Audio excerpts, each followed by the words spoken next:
राजनीतिक दल से जुड़े लोग और मेरे सम्मुख इस विधानसभा से जुड़े नौजवान प्यारे साथियों, भैया ने जो सवाल पूछा है उसका जवाब देते हुए मैं अपनी बात शुरू करूंगा। जहां रोजगार की बात आती है और ख़ास तौर से दादरी विधानसभा की बात आती है, तो मुझे लग रहा है कि जब भैया का जन्म भी नहीं हुआ होगा, जब यहाँ किस तरह से कंपनी के मैनेजरों को, कंपनी के अधिकारियों को पीट करके, पूरी बात सुन लीजिएगा भैया, और किस तरह से उनके साथ अराजकता बरत करके, बदतमीजी वाला व्यवहार करके उनसे वसूली भी की जाती थी और वहाँ लोग रखे भी जाते थे, इस बात में कोई संशय नहीं है। जब पुरानी नींव रखी जाती है और नई नींव रखने की हम दूसरी सरकारों से, दूसरे जनप्रतिनिधियों से अपेक्षा करते हैं, तो लोकल होने के नाते उसका खराब मैसेज गया हुआ है। जैसा कि आज मैं कह सकता हूं, मैं भी गांव में हूं, गांव का रहने वाला हूं। आप सब लोग तो उस ग्रेटर नोएडा के रहने वाले हैं जहां मुआवजा मिला है, मैं वहां का रहने वाला हूं जहां अभी दूर दूर तक मुआवजे की कोई। ये कांग्रेस के नेता जितेंद्र जी हैं, आपने सवाल जो उठाया है उन पर वो कुछ आपको काउंटर करना चाहिए। हाँ बिल्कुल करें, उनका अधिकार है और मैं तो विपक्ष का बेहद सम्मान करता हूं, वो इसका जवाब भी दें। देखो मेरे भाई, जनता सवाल कर रही है आपसे रोजगार के बारे में। आप पता नहीं कौन सी दुनिया में, आपका ये पता नहीं चल रहा बीजेपी वालों का, वो क्वेश्चन करा रोजगार के बारे में, ये पता नहीं जनगणना पे आ गए, कांग्रेस को कोसने पे आ गए। तो मैंने पहले ही बोला था जब सवाल हुआ था, जब जब इनसे तुम रोजगार के बारे में बात करोगे ये उधर उधर की बात करेंगे। देखिए अटल जी ने पेंशन खत्म की थी, आपको याद है नहीं है? मैं फैक्ट आंकड़े बता रहा हूँ, झूठ आंकड़े नहीं, आप साबित कर देना। दूसरा जो है, मोदी जी ने नौकरी खत्म कर दी है। आपके पास नौकरी का कोई जवाब नहीं है। उस बच्चे का सवाल था, मैं उसी पर आ रहा हूं, अगली बात। सुन लीजिए। उस बच्चे का क्वेश्चन सिर्फ इतना सा था, जो स्थानीय फैक्ट्री है यहाँ पे, उसमें आप बीजेपी वाले, जो आपकी सरकार है यहाँ पे इस समय उत्तर प्रदेश में भी और केंद्र में भी, आपने उन नौजवानों के लिए जो बीटेक, एमटेक या ग्रेजुएशन कर रखी है, उन लोगों के लिए आपने यहाँ लोकल फैक्ट्रियों में स्थानीय नौकरी दिलाने के लिए क्या प्रयास किया और क्या कितने लोगों को नौकरी लगाया, ये बताया। अभी मैं इस बात का जवाब दे रहा हूं क्योंकि वो दो टूक बात करना चाह रहे, दो टूक की मुझे जवाब देने की आवश्यकता लग रही है। अब तक जितनी भी सरकारें रही हैं, इस पे किसी भी सरकार ने कोई कदम नहीं उठाया। हम लोग भी इसी जनपद में रहते हैं, तो हमने भी मुख्यमंत्री और अपने माननीय विधायक तेजपाल नागर जी के माध्यम से विषय पहुंचाया, और जब ये उन्होंने विधानसभा में क्वेश्चन उठाया तो इस बात को तय हुआ कि आगे से, यानी जब ये अभी 6 महीने की बात जो कर रहे थे अब हमसे पहले वक्ता, कि जो भविष्य में जितनी भी कंपनियां यहाँ लगेंगी उनमें 40% स्थानीय नौजवानों को रोजगार दिया जाएगा। क्योंकि जो पिछली सरकारें थीं वो इस काम को नहीं कर पाई, क्योंकि जो पहले से अपने आप रोजगार दे चुका है वो ऐसा तो है नहीं उन पुराने लोगों को निकाल के आपको रोजगार देगा। इसलिए जो भी नई कंपनी लगेगी गौतम बुद्ध नगर के अंदर, वहां 40% रोजगार स्थानीय लोगों को दिया जाएगा। ये उत्तर प्रदेश सरकार का निर्णय है। 40% का आप वादा कर रहे हैं और ये घोषणा हो चुकी है आपकी तरफ से, आपकी पार्टी की तरफ से, आप दोहरा रहे हैं। लेकिन ये सवाल तो उठेगा, आपसे पूछा जाएगा कि क्या आपने 40% दिया, क्या कर दिया, और करेंगे तो कब करेंगे?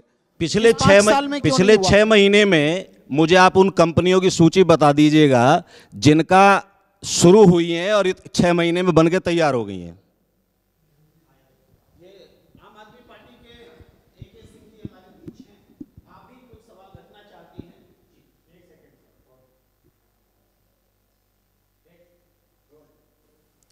सर, मैं आपके सामने बनी हुई कंपनियों के बारे में सवाल रखना चाहता हूँ। बनने की बात, 6 महीने बनने की ना, जो सालों से चल रही है। नहीं होंडा सील, अरे सुन लो कोई नियमावली, अरे सुन लो भाई, आप सुन लो। नहीं, ये गलत बात है, आप बिल्कुल नहीं सुनने, किसी भी सरकार का, बिल्कुल गलत बात है, बिल्कुल गलत बात आता है, बिल्कुल गलत बात है, बिल्कुल गलत बात है, ये गलत बात है। अगर आप जवाब नहीं देना चाहते, मना कर दीजिए। पूछिए, आप प्रश्न नहीं सुनते यार। पूछिए। होंडा सील है, 900 लोग एम्प्लॉय निकाल दिए गए। आपका वो जो मोजर बेयर है, लगभग 11-12 हज़ार लोग निकाल दिए गए। वो तो चल रही थी कंपनियां ना, बनाने की कौन सी बात है? 6 महीने पहले बनी और रोजगार देने की बात कर रहे हो। आपकी जो कंपनियां चल रही हैं 10 साल से चल रही हैं, उसमें रोजगार खत्म हो गया। आप बात कर रहे हो कि कौन सी कंपनी 6 महीने बनी है जिसमें रोजगार हो। मोदी जी क्या पता नहीं है, इतना 15 साल तक गुजरात के मुख्यमंत्री रहे थे, 2 करोड़ नौकरी पर साल देने का वादा किया था। तो उनको नहीं पता था क्या कि जो पहले जनगणना कर लें, कंपनी लगा लें, स्तर बना लें, फिर रोजगार दें? उनको नहीं पता था। 15 लाख रुपए देने की बात कर दी, उनको पता नहीं था। इसका मतलब कुछ पता ही नहीं है। बात देखो, हमारी थोड़ा गुस्से में निकल गई, अच्छी बात नहीं है, लेकिन प्रश्न सुन लो ना। मेरी समझ आप जो है लंबा चौड़ा इतिहास बोल रहे हो, जो समस्या है उस पर बोल नहीं रहे हो। ऐसे देश नहीं चलता है। देश को प्रश्न का जवाब देना पड़ता है। अगर प्रश्न 1 लाइन का है, जवाब 2 लाइन का दो, 3 लाइन का दो। 10 मिनट का भाषण नहीं चाहिए इसमें। मोदी जी जरा भाषण दे दोगे। 20 लाख करोड़ रुपए का उन्होंने कोरोना पैकेज दिया था, रिकॉर्डेड है। कहाँ है वो पैकेज? 35,000 करोड़ रुपए की वैक्सीन दी थी, बताओ कहाँ है? ये सब बहुत सारी ऐसी बातें हैं जिसका प्रश्न होता है हमारा।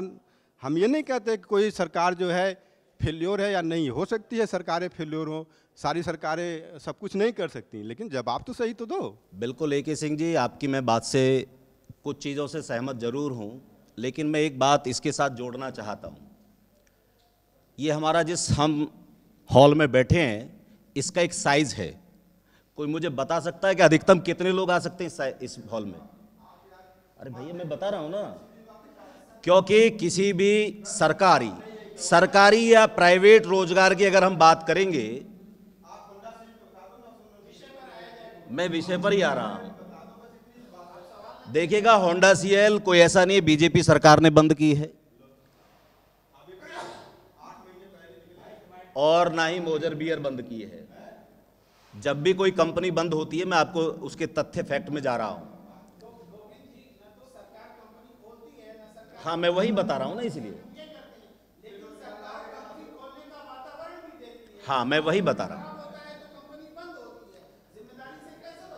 जब से बीजेपी सरकार आई है, लगातार हम लोगों ने सबमिट किया है। लखनऊ में हुआ था, आप सब लोगों को ध्यान होगा, तमाम बड़ी कंपनियां आज ग्रेटर नोएडा में आ रही हैं। वो आने वाले समय में मैं कहता हूं कि आप सब लोगों को रोजगार की समस्या से निजात मिल जाएगी। हमारे भाई साहब अभी कह रहे थे कि पहले की जो पूर्व में कंपनियां लगी थी, उनमें मतलब उन्हीं का चलन चल रहा है। मैं कहना चाहता हूं आपसे कि 4 साल हो गए आपकी सरकार को चलते हुए। पहले किसी भी कंपनी में बोर्ड नहीं लगाते, 200 किलोमीटर के दूर के लोगों की नौकरी लगेगी यहाँ पर। ये बोर्ड इसी सरकार में लगे हैं, जो नोटिस बोर्ड लगे हैं वहाँ पे। जब वहाँ पे एंट्री नहीं है लोकल लोगों की, तो आप किस उससे कह रहे हैं कि यहाँ पे कंपनियों का वो चल रहा है? पहले कहीं पे बोर्ड नहीं लगाता कि 200 किलोमीटर दूर के लोग यहाँ पे नौकरी पाएंगे। और यहाँ पे एक बात को कहना चाहता हूँ, यहाँ पर जो वेतन मिलता है लोगों को निर्धारित उसके मानक तय नहीं है। यहाँ पर 7 से 8 हज़ार रुपये लेबर क्लास का लेबर मिलता है, मतलब उनका चार्ज मिलता है। मैं समझ गया। आप 2 सवाल उठा रहे हैं। एक तो ये कि लोकल लोगों को नौकरी नहीं मिल रही है या उस पर तरह तरह के प्रतिबंध आ रहे हैं, और दूसरा ये जो नौकरी मिल रही है उसमें तनख्वाह इतनी छोटी है कि गुजारा मुश्किल है।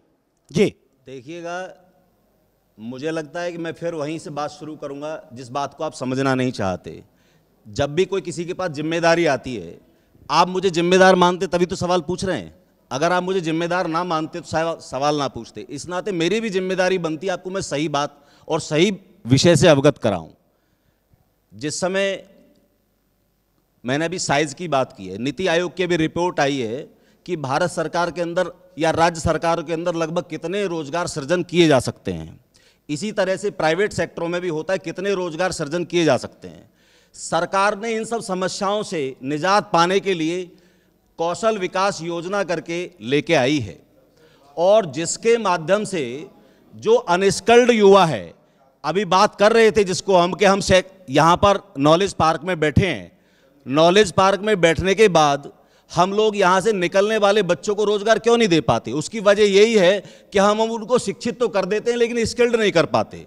इस कारण से रोजगार का अभाव है। फिर AK सिंह जी कुछ पूछ रहे हैं। कौशल विकास पे ही मैं बात कर रहा हूँ। आपकी सरकार आने से पहले सबके पास कौशल थे, सबको नौकरियाँ मिल रही थी। आपके आने के बाद ही सारे कौशल गायब हो गए। और मैं आपको बता दूं, कौशल विकास के नाम पे जितना बड़ा खेल हुआ है कि कौशल विकास मंत्रालय जिनके पास था उनको संड करके भगा दिया गया मंत्री को। आपको पता होना चाहिए। और कौशल विकास का ये हाल है कि 10-10 करोड़ रुपए इंटर कॉलेजों को दिए गए, वहाँ पर फर्जी नाम लेकर के वहाँ पर जितने भी स्टूडेंट हैं सबको पैसा बांट दिया गया, खा लिए गए और कोई कौशल नहीं हुई। जब बीटेक किया हुआ स्टूडेंट को आप कहते हैं कौशल नहीं है, तो हाई स्कूल पास को आप 6 महीने में कौशल बना देंगे, ये कौन सा जादू है, कौन सा जुमला है, ये मुझे समझ में नहीं आता। मैं इसको बताना चाहता हूं AK सिंह जी, मान लिया आप पेशे से आप वो मुझे लग रहा है शिक्षक हैं, अगर आपके यहाँ कोई आए कि मैं आपके विद्यालय में आपके डिपार्टमेंट में पढ़ाना चाहता हूँ और उसकी जो आवश्यक अहर्ता है वो पूरी ना करे, अगर वो स्किल में वो चीज़ सीखना चाहता है, जानना चाहता है, तो उसमें कौन सी दिक्कत है? लेकिन गोविंद जी आपके बीएड के लिए मंत्री थे, मंत्री आपको याद दिला रहा हूँ, आपके मंत्री थे संतोष गंगवार जी, हाँ केंद्र में मंत्री थे, अब नहीं है। उन्होंने कहा था कि हमारे यहाँ लोगों के पास में हुनर ही नहीं है, रोजगार के लिए तो बहुत सारे पद है लेकिन उसका लायक आदमी नहीं है। देखिए, किसी ने भी कोई बयान दिया हो, मैं उस पर कोई टीका टिप्पणी नहीं करना चाहता, लेकिन मैं इतना जरूर कहना चाहता हूं कि हमारे यहाँ हुनर की कोई कमी नहीं है, लेकिन उसे तराशने के लिए जो कौशल विकास योजना चलाई गई है उसके माध्यम से तमाम रोजगार सृजन हो रहे हैं और छोटे छोटे लोग उद्योग लगा रहे हैं, नए नए तरीके से लोग आयामों को बना रहे हैं।